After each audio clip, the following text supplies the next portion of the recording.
I have an image in my mind, this person is saying, in which they perceive all the people on Earth watching the news on their devices and watching live, like what happens on New Year's with the countdown and fireworks.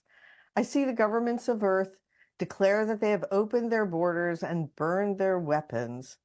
Every time I get that image, I get excited. I want to know if that image will happen on Earth, and if so, will it happen before we join the Interstellar Alliance or after? Is that something that has already happened in another version of Earth? It is something that exists in many other versions of Earth, and you have to decide exactly whether or not you are navigating in that direction. There is a high probability that many of you are. The idea of such a thing would happen after open contact, but it would have to happen before you are officially joined to the Interstellar Alliance. So in between the idea of contact and the idea of actually joining the Interstellar Alliance is where something like that would most likely fall. Okay. Now, this person is asking about the formula. And they say they live by the formula, but they can't seem to make it work. Then they I don't was live by the raised, formula. excuse me? Then they do not live by the formula. Right. Um, they're saying that I was raised with beliefs like work before play, you have to earn your fun, life is hard, you can have too much of a good thing. I find it incredibly difficult to find and change the belief systems behind these. How can I learn to feel joy and passion and be sure that I am living the formula as a self-organizing principle? Well, again, you have to actually live the formula, which you're not doing, because you're not allowing yourself to redefine some of those belief systems in certain ways that serve you. For example, when you talk about the idea that you have to earn the ability to be happy, you do not have to do that. You have to understand that joy is a natural state that belongs in your spirit, that is an expression of spiritual existence. You have to understand that the definitions you have are not working for you. You have to understand there are other definitions that would work for you and be more in alignment with the idea of what the formula is telling you, of what the formula is saying and how it works. So you have to match the definitions you have with the way that the formula has been described to you as working for you to your advantage. If you hold on to definitions that are contradictory to it, then yes, you are not using the formula. It will not work because they are of a different frequency, of a different vibration than the vibrational frequency of actually following and acting on the formula in the way that it has been delivered to you. So examine these definitions in a way that allows you to reinvent them, to understand that you don't have to hold on to them in the way that you have vocalized them. The idea is that, yes, of course, there will be challenges, but challenges are fun. Yes, of course, you have to take physical action, but that does not have to be a struggle. It does not have to feel like, quote unquote, work in the negative sense. Of course, you are physical and will have to do things physically. But when you are going with the flow, when you are being your true self, then all the definitions that you are now saying that don't work for you can be rearranged and reinvented to understand how they can work for you, such as what I just delivered to you, what I just suggested. That work does not have to feel like a struggle, does not have to feel like an effort. There are certain kinds of tensions and pressures that are positive and creative. Again, you have to allow yourself to feel it that way. Because when you are being creative, when you are being yourself, again, of course, you will have challenges because challenges help you grow, help your soul grow, help your spirit grow. So the idea is that there will be a kind of pressure, a creative pressure there.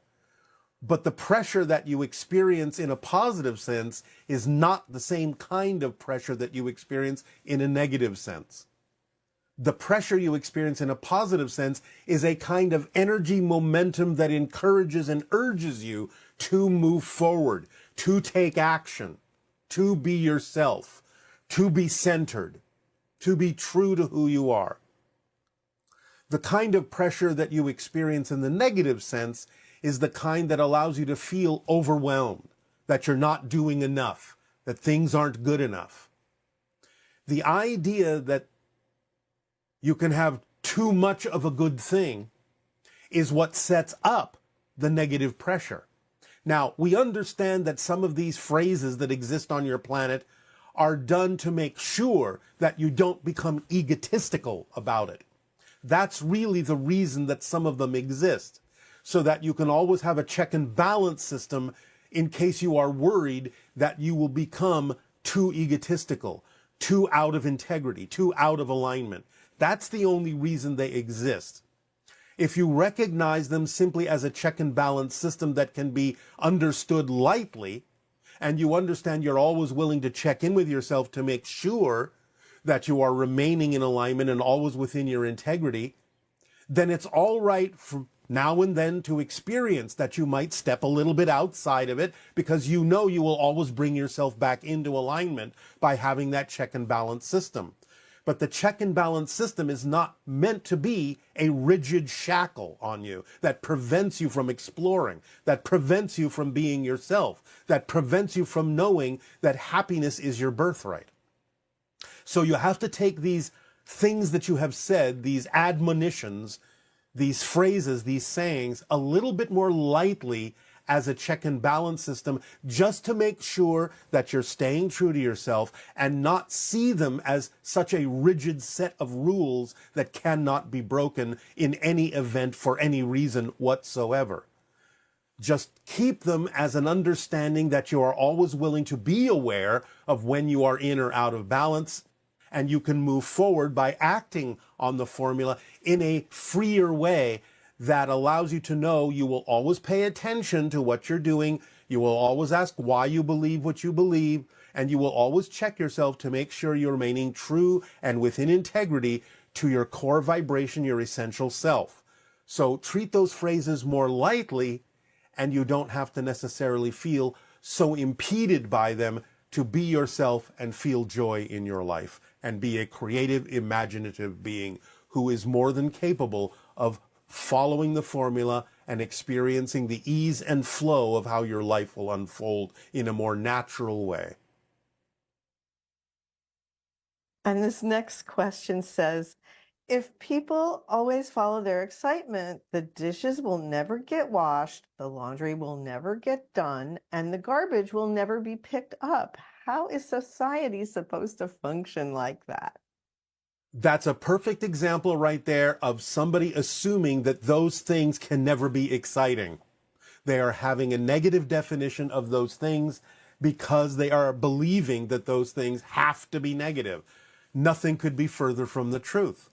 There are many individuals who enjoy washing the dishes because as the water, the warm water flows over their hands and they are meditating on washing the dishes, it is like falling into a meditation, which they actually enjoy. And some individuals can use that to give themselves a break, to take a moment of pause and just do something physically simple that allows them to feel more organized, allows them to feel that things are cleaner, allows them to feel in a more meditative state, a relaxed state, doing something simple as they may gaze out the window and look at the neighborhood around them while they are doing that. You have to be very, very aware of when you yourself are making an assumption that certain things are automatically negative when they don't have to be. So all of those things can still be done, and people can also invent new ways of doing those things if it is true that none of them actually is representative of their passion.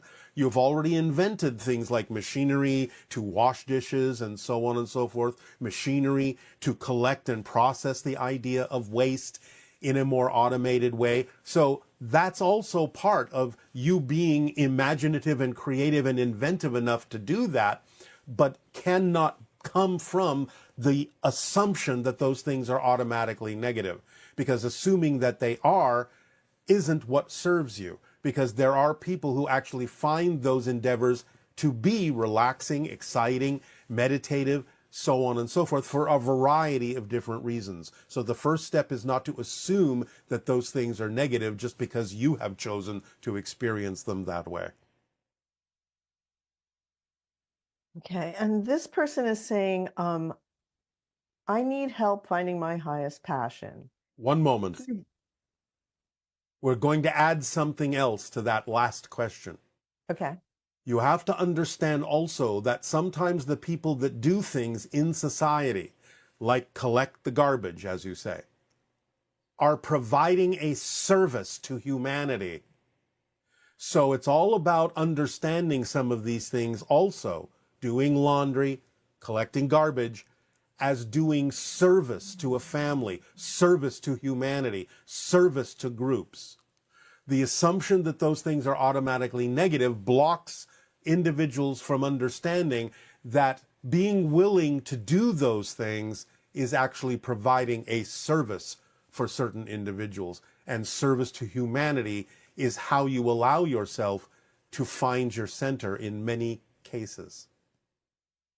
In Please. fact, aren't we hardwired in the sense that being of service raises our vibration? It's one of the highest endeavors, in a sense, that you can Yes. offer in your reality.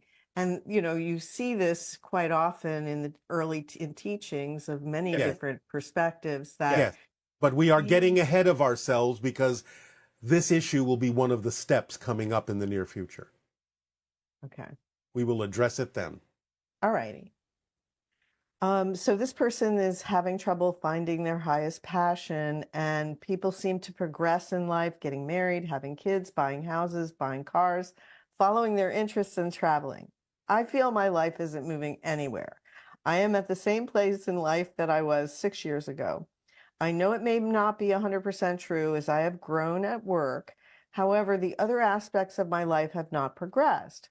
Now, when I meet my friends who have moved on in life, I feel I'm missing out and I wonder what my purpose really is. I feel low at times, wondering if my spiritual practices are helping at all. That is this individual's experience right now. Yes. Well, there's two things that we can address about this immediately. Number one is what we have always said, is that the idea of your passion doesn't have to be big things, so to speak. Doesn't have to be a career, doesn't have to be a large-scale project. At any given moment, you have a number of options available to you that are everyday things. Just always choose the one first that has more exciting, more attractiveness to it, more curiosity to it than any other choice, and do that first. And continue to do that as you unfold. Sometimes things will come along that will synchronistically be opportunities to do bigger things, bigger versions of acting on your excitement, but it isn't necessary that that happens. Because again, as long as you are always choosing what is more exciting than anything else, even on a simple level, then you are following the formula and you are having a life of following your passion. Again, passion doesn't necessarily mean that you have to be jumping up and down with your hair on fire or doing monumental things. But the idea in general is that this person is doing something where they're comparing themselves to other people, which you never should do. Because the idea is you are a unique individual. And what may feel like an expansion to someone won't necessarily feel like an expansion to you. So you have to get in touch with the fact that in talking about doing spiritual practices, that these spiritual practices include the idea of actually acting physically on the things that are representative of having more excitement than any other choice in them. Because many times people on your planet, when they talk about doing spiritual practices, are simply doing things for themselves and not for others in terms of sharing their gifts. They're not examining what they could be doing in service to humanity that is representative of being of service. A lot of times the idea of acting on your passion means you are giving something to someone else. You are actually expressing a gift that other people will find necessary to receive in their lives.